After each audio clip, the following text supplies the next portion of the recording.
स्वागत है आपका एक बार फिर से बिहारी गुरुजी चैनल पर।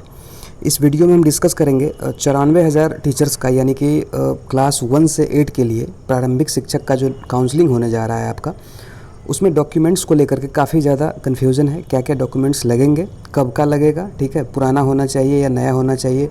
खास करके डिग्री के लिए बहुत ज़्यादा लोगों को कन्फ्यूज़न है कि प्रोविज़नल चलेगा या नहीं चलेगा। इन सारे सवालों का जवाब आपको प्रूफ के साथ मिल जाएगा। इसमें ध्यान से वीडियो को जो है बिना स्किप किए शुरू से अंत तक आप देखिए, एक भी कन्फ्यूज़न नहीं रहेगा।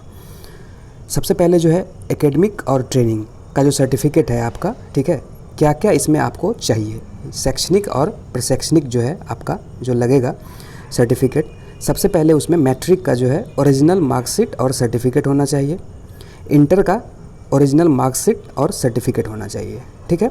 मैट्रिक इंटर के बाद इसके बाद आपको ग्रेजुएशन का, ठीक है, या आपका ट्रेनिंग का, ये दोनों होगा। इस दोनों का भी ओरिजिनल मार्कशीट और सर्टिफिकेट चाहिए। लेकिन यहाँ इसको हम राउंड इसीलिए किए हैं ग्रेजुएशन और ट्रेनिंग का, क्योंकि प्रोविज़नल जो आपके पास होगा वो लेटेस्ट आपका जो डिग्री होगा उसी का रहता है, ठीक है, क्योंकि लेट लगता है ओरिजिनल डिग्री आने में। तो इस दोनों का तो आपको देना ही देना है, मैट्रिक और इंटर का, क्योंकि इसके बाद ये आपका पहले का डिग्री हो गया। इसके बाद ही आप किए होंगे, मान लीजिए डीएलएड या कुछ भी किए होंगे, आप डीएड किए होंगे इंटर के बाद, तो वही आपका लेटेस्ट है। या ग्रेजुएशन के बाद आप ट्रेनिंग किए होंगे, या मान लीजिए सबसे लास्ट में आपका ग्रेजुएशन है, जो भी है, तो ये दोनों डिग्री आपका जो है लेटेस्ट होगा। और चांसेस है कि इसी दोनों का जो है डिग्री आपके पास प्रोविज़नल होगा। तो अब प्रोविज़नल के केस में आप देखिए यहाँ पर न्यूज़ में छपा हुआ था, इंडियन एक्सप्रेस का है, provisional certificate valid till degree is issued. High court बोला था दिल्ली यूनिवर्सिटी को, ठीक है। और वैसे भी ये तो बस ऐसे ही हम दिखा रहे हैं ताकि आपको कॉन्फिडेंस आ पाए कि चीज़ सही है, ठीक है। प्रोविज़नल सर्टिफिकेट का जो वैलिडिटी होता है वो ओरिजिनल सर्टिफिकेट जब तक आपका नहीं आता है तब तक वो वैलिड रहता है। तो आपका ओरिजिनल सर्टिफिकेट जब नहीं आया है तो आपका प्रोविज़नल जो है वैलिड है, वो एक्सेप्ट किया जाएगा, ठीक है। तो प्रोविज़नल जो है आपका सिर्फ इसी दोनों केस में होगा, ठीक है। इस दोनों का आपको जो है ओरिजिनल सब कुछ रखना चाहिए, ठीक है, इस दोनों का, मैट्रिक और इंटर का। और या तो ग्रेजुएशन का आपके पास होगा प्रोविज़नल, या नहीं तो ट्रेनिंग का होगा प्रोविज़नल। तो ओरिजिनल यदि नहीं आया है तो प्रोविज़नल आपका वैलिड रहता है, ठीक है। यहाँ पर क्लियर हो गया आपका। उसके बाद बीटेट और सीटेट में आते हैं, ठीक। बीटेट और सीटेट का जो है, अब देखिए बीटेट का बात करें तो यदि आपको जो है मार्कशीट कहीं, क्या होता है, जैसे सीटेट के केस में भी पहले जो है मार्कशीट भी दिया जाता था, सर्टिफिकेट भी दिया जाता था, ठीक है।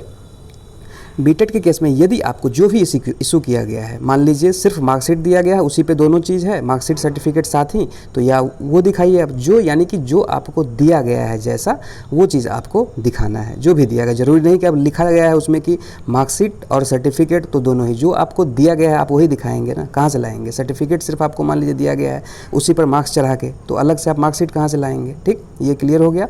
उसके बाद सीटेट में जब आप आएंगे तो यहाँ पर क्या है कि पहले जो है ये भी हार्ड कॉपी दिया जाता था इसमें, ठीक है, जो भी हो आपके पास उस टाइम का। या यदि आप लेटेस्ट वाले में हैं, इधर आप पास किए हैं हाल में सीटेट, तो उसमें जो है डिजिटल फॉर्म में भी अब दिया जा रहा है, ठीक है। तो आप जिरक्स वहाँ पे लगाएंगे, हो सकता है, तो क्योंकि हार्ड कॉपी तो है नहीं इसका, तो हो सकता है आपको डिजिटल में जो डिजी लॉकर है उसमें आप जो है सब लोग लॉगिन करके, जिनके पास हार्ड कॉपी नहीं है, सिर्फ डिजिटल फॉर्म में जिनको दिया गया है, वो लोग लॉगिन करके पूरा जो है उस पर एक्सेस लेकर के उसका जो है रखे रहें, ताकि उसमें दिखे। वहाँ पर हो सकता है आपको कि डिजिटल फॉर्म में ही है तो उसमें दिखाने के लिए ओरिजिनल बोला जा सकता है, ठीक है। तो ये भी क्लियर हो गया, जो भी आपको जैसा इशू किया गया है वैसा आपको दिखाना है। उसके बाद कास्ट और रेसिडेंशियल सर्टिफिकेट पे आते हैं, जाति और आवासीय प्रमाण पत्र पे। तो देखिए ये बिहार सरकार का अधिसूचना है, ये हर जगह के लिए, ठीक है, किसी भी नौकरी के लिए पूरे बिहार में जो है ये एप्लीकेबल है। ऐसा नहीं कि कुछ नया इस केस में बताया जा रहा है, ये बिहार सरकार का अधिसूचना है, पेपर में बाकायदा जो है पब्लिक नोटिस के थ्रू बताया गया है सबको। सबसे पहला नंबर पे तो ये आप क्लियर हो लीजिए। सबसे पहले देखिए दूसरा और तीसरा नंबर पॉइंट आप देख लीजिए कि जाति प्रमाण पत्र की वैधता दूसरे नंबर पॉइंट में देखिए आप हमेशा बनी रहती है। सबसे पहला चीज़ तो कास्ट सर्टिफिकेट जो होता है आपका, उसका वैधता हमेशा बना रहता है, ठीक। तीसरे नंबर पे आप आइए तो अस्थाई आवास प्रमाण पत्र की जो वैधता है वो भी हमेशा बना रहता है, ठीक है। परमानेंट जो आपका जो है आवास का जो सर्टिफिकेट है, आवासीय प्रमाण पत्र जो है आपका परमानेंट पता का, उसका भी हमेशा बना रहता है। तो जाति आवासीय के केस में आप देख लिए कि इसका जो वैधता है वो हमेशा बना रहता है। तो ये आप कन्फ्यूजन आपको नहीं रखना है, पुराना था नया था, कितना पुराना होना चाहिए। जाति और आवासीय के केस में हम बात कर रहे हैं, इसका वैलिडिटी हमेशा बना रहता है। आप जो भी लगाए थे, जितना साल भी पुराना था, उसको आप जो है लगाइए, ठीक है, उसको आप लगा सकते हैं। और नया बनवा लिए तब भी कोई दिक्कत नहीं है, ठीक है, लेकिन इसका जो है वैधता हमेशा बना रहता है। हाँ, एक चीज़ यहाँ पर ध्यान देना है महिलाओं के केस में पहले नंबर पॉइंट पे, कि व्यक्ति विशेष की जाति का निर्धारण जो है उसके पिता की जाति के आधार पर होता है, पति के जाति के आधार पर नहीं, ठीक है। तो जिनका मान लीजिए मैरिज हो, शादी हो गया है जिनका, ठीक है, तो उनको लगेगा कि वहाँ का वो जो है अपने ससुराल का अपने हस्बैंड के नाम से बनाएंगे, ऐसा नहीं होगा। उनको जो है अपने पिता के घर का जो है वहाँ का बना हुआ होना जाति प्रमाण पत्र चाहिए। पिता के नाम से आपका जाति प्रमाण पत्र होना चाहिए महिलाओं के केस में, शादीशुदा महिलाओं के केस में। ये चीज़ बहुत ही इंपॉर्टेंट है, ये आपको ध्यान रखना है। और ये चीज़ यदि नहीं है जिनके पास, वो वहाँ से बनवा लें, ठीक है, काफ़ी ज़्यादा इंपॉर्टेंट है पहले नंबर पॉइंट।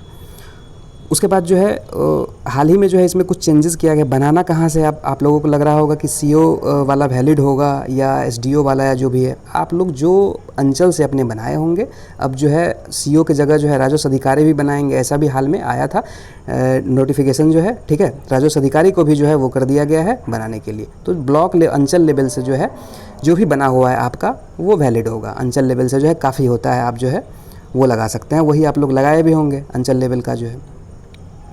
उसके बाद ईडब्ल्यूएस प्रमाण पत्र का बात करें तो ईडब्ल्यूएस का जो सर्टिफिकेट होता है वो 1 साल के लिए वैलिड होता है, जैसा कि पता ही होगा आप लोगों के लिए। आप लोगों को पता होगा जैसे कि वैलिड फॉर द ईयर, यहाँ पे देखिए ये सर्टिफिकेट है आपका, फॉर्मेट है ईडब्ल्यूएस का, उसमें लिखा भी गया है कि किस साल के लिए जो है वैलिड फॉर द ईयर, किस साल के लिए वैलिड है।